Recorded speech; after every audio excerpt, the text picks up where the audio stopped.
manière où en fait on utilise quasi pas de bulletins et on est moins stressé. Avant, j'avais les bulletins et j'avais que des boules vertes. Je voyais ça juste avec les boules vertes, il n'y avait pas de notes, il n'y avait rien. Et je trouvais que j'avais des bonnes notes. Donc du coup, et cette année, avec la méthode ergonomique, ben, je vois où j'ai des difficultés, où je suis vraiment forte dans quelques matières où je suis vraiment forte. Et comme avec le carnet de réussite que vous nous avez fait, j'ai vu que j'avais quand même avancé dans beaucoup de matières, que j'étais dans beaucoup de matières en dépassement, en construction, et j'ai eu confiance en moi, et ça m'a donné courage pour le CEB.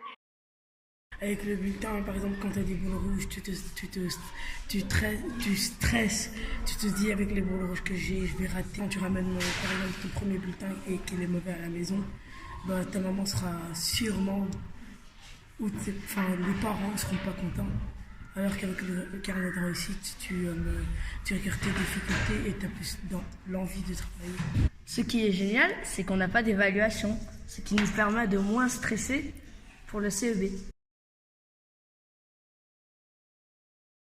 L'année passée, c'est bon, je prenais un effort de synthèse, j'étudiais un contrôle, et puis pour le contrôle, j'étudiais pour le contrôle, et ensuite, j'oublie. Donc avant, on attendait que notre prof nous donne des exercices, ou bien des synthèses et tout, et on travaille là-dessus.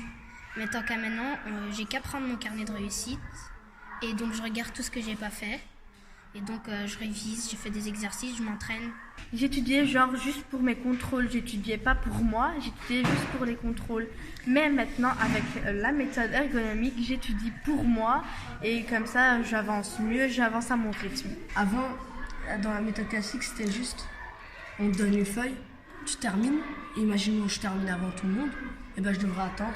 Du coup, on progresse pas. On me demandait de le faire et je le faisais. Et maintenant, c'est pour moi que je le fais. Je l'ai fait parce que j'ai envie d'apprendre, aller de m'améliorer. Pour moi, c'était vraiment différent, la méthode classique et la méthode ergonomique. Quand je faisais les exercices, c'était très souvent pour avoir une bonne note. Et maintenant, ça a changé. Je le fais pour que je puisse comprendre l'exercice, bien le travailler. Et maintenant, je sais c'est quoi réviser une bonne matière. Donc c'est beaucoup plus motivant quand on le fait pour soi.